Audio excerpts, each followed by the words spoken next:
الحمدللہ والصلاۃ والسلام علی رسول اللہ۔ رمضان المبارک نیکیوں کا سیزن ہے۔ آج جس نیک عمل کی فضیلت ہم بیان کرنے جا رہے ہیں وہ ہے سلام۔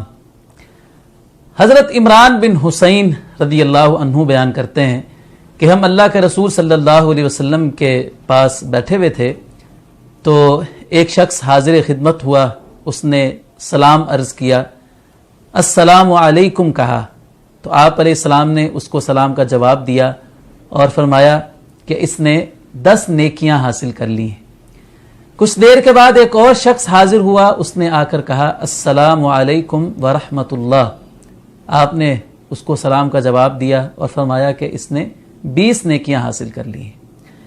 کچھ دیر کے بعد ایک اور شخص آیا اور اس نے کہا السلام علیکم ورحمۃ اللہ وبرکاتہ، آپ علیہ السلام نے اس کے سلام کا جواب دیا اور فرمایا کہ اس نے 30 نیکیاں حاصل کر لی۔ تو یہ سلام کرنا ایک دوسرے کو، یہ ایک مسلمان کا دوسرے مسلمان پر حق ہے۔ اللہ کے رسول صلی اللہ علیہ وسلم سے پوچھا گیا کہ اللہ کے رسول اسلام کا سب سے خوبصورت، سب سے اچھا حکم کون سا ہے؟ تو آپ نے فرمایا کہ تم کھانا کھلاؤ لوگوں کو اور تم اس کو بھی سلام کرو جس کو تم جانتے ہو اور اس کو بھی جس کو تم نہیں جانتے۔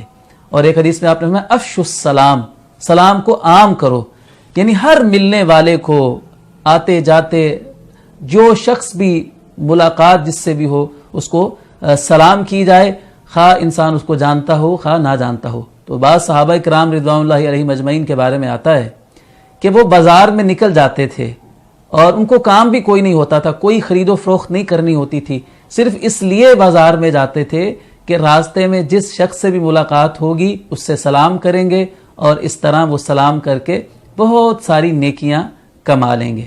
تو جہاں ہم نے رمضان المبارک میں اور بہت سے نیک اعمال کرنے ہیں، وہاں پر سلام کو بھی عام کرنا ہے اور ڈھیروں نیکیاں سمیٹ لینی ہیں۔